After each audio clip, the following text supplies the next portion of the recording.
Very good morning, children. Children, today we'll discuss. See example number 5.1. Sorry, 5.5. One student has been asked. I hope he or she has some doubts. So let us see example 5.5 of chapter number 5, that is laws of motion of class 11th physics. See, in this there is a billiard ball which is striking on a rigid support, rigid wall. In both the there are two ways to striking on the wall. This is the first way and this is the second way. In second way, the ball is inclined with a 30-degree angle with this horizontal line, you may say. So in both the cases, velocity of billiard ball is same, and we have to find out what will be the direction of force.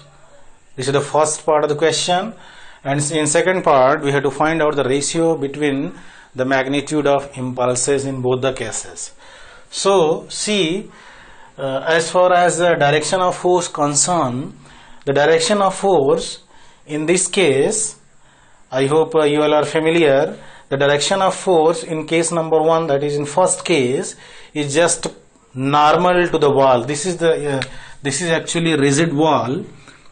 The direction of force is normal to the wall.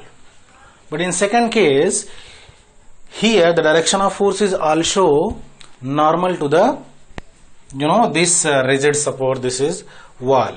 Why? Because here the direction of the direction of force is just along x-axis. So we have to take the direction of velocity, direction of force, either along x-axis, either along y-axis, either along z-axis. So in second case also the direction of force will be normal to the rigid support. So this is about direction of force. In both the cases, direction of force will be normal to the wall. Very good. Now see, second part we have to find out, in second part we have to find out ratio of magnitude of impulses. Children, as you all know that the impulse is nothing but it is the change in momentum, and momentum it is a product of mass and velocity. So first of all we have to find out what will be the change in momentum in case number 1.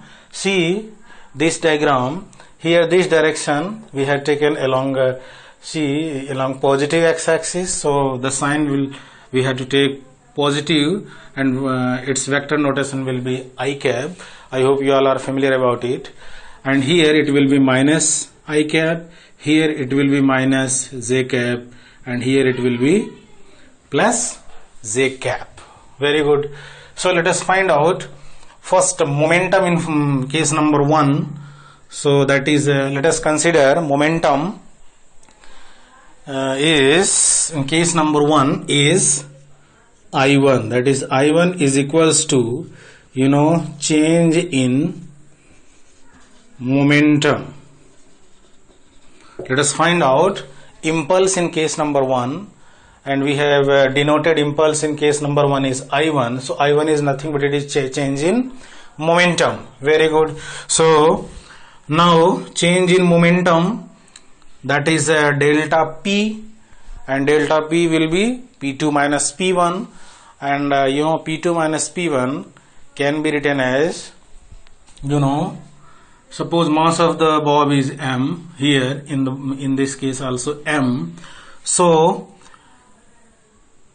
final momentum, change in momentum means final momentum minus final momentum minus initial momentum, and momentum in terms of mass and velocity can be written as mv2 minus mv1. It further can be written as, we can take m as a common, So what's left in bracket, children?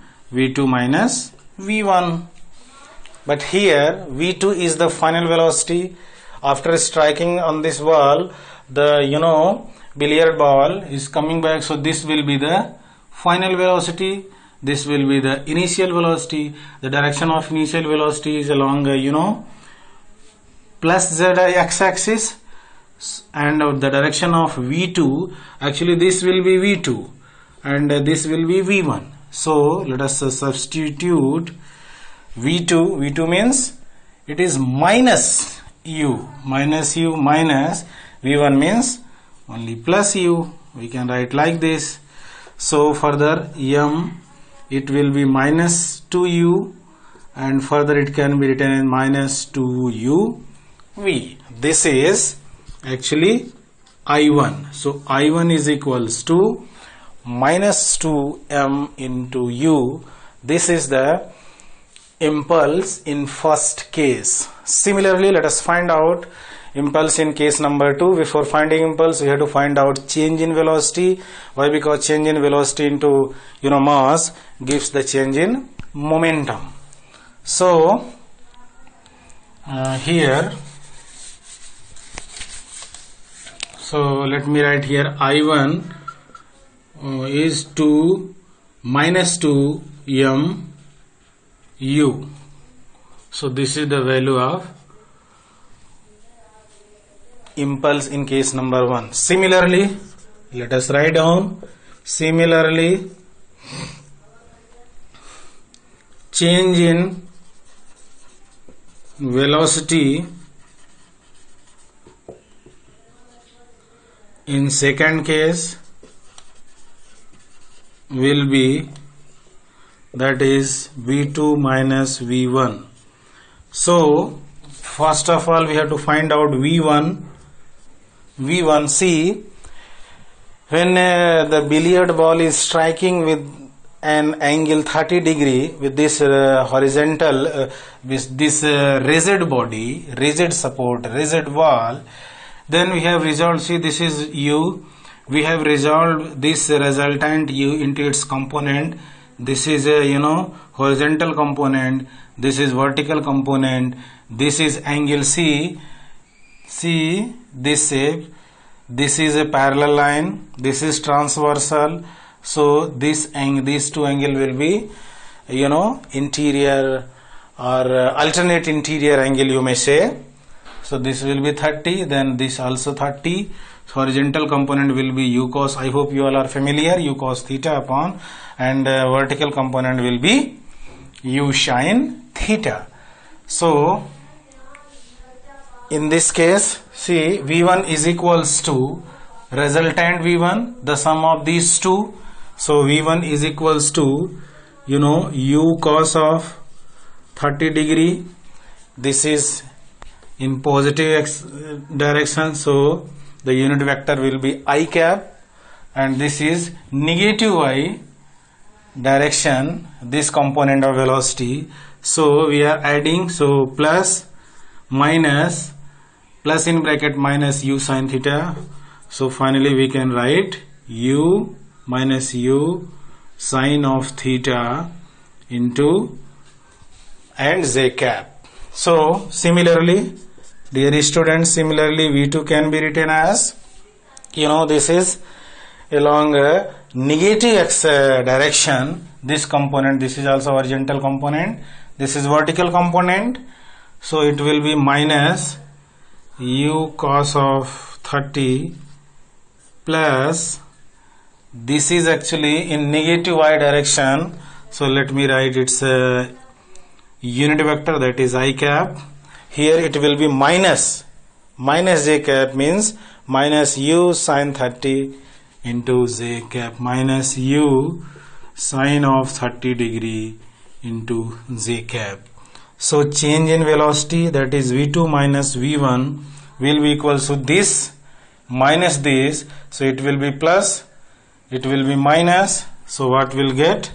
Minus u cos of 30 degree, then minus u sin of 30 degree into j cap.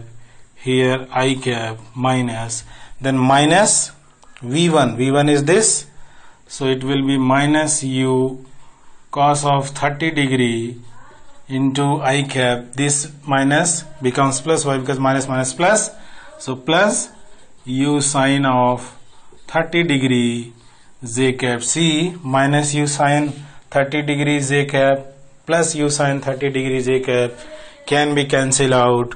Finally, we will get V2 minus V1 is equals to minus U cos 30 degree I cap minus U cos 30 degree I cap becomes minus 2U cos of 30 degree I cap.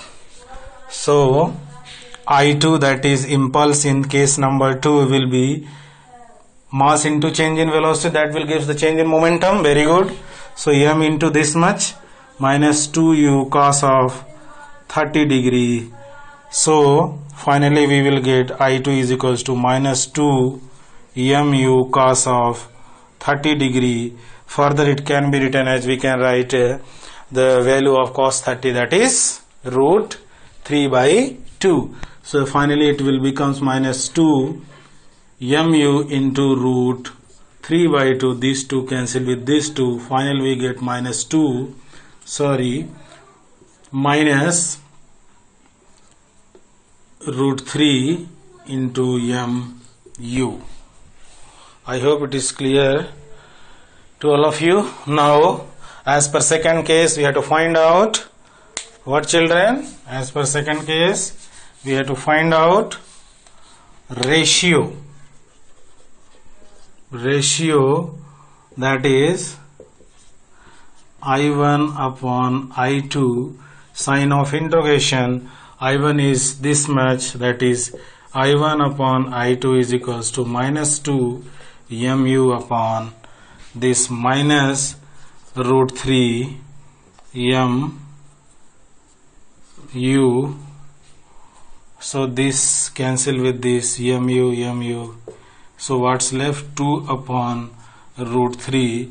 So this will be the required ratio of magnitude of impulses in this case. Further you can write 2 upon 1.732 and simplify it.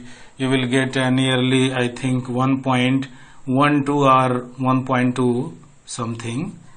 So it is since it is a ratio, so there is no unit. So answer will be approximately, that is I1 upon I2 will be 1.2. So this is the required ratio of magnitude of impulses. Thank you very much and God bless you.